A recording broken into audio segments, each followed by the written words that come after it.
এই হলো বাঙালি গান্ডো জাতি, যারা কিনা এক প্যাকেট বিরিয়ানির বিনিময়ে সারাদিন আন্দোলন করে।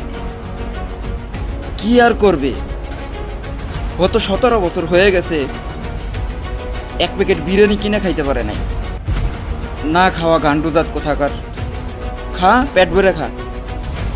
এ জাতি ভালো হইল না।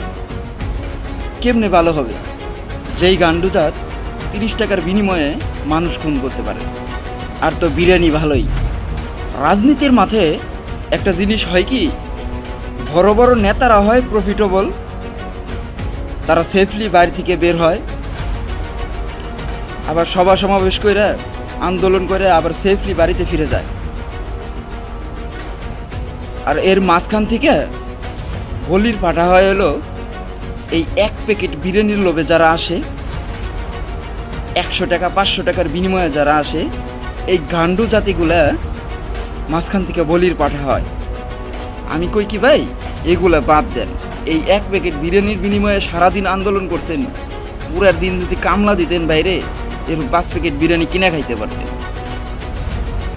গান্ডু জাত কোথাকার।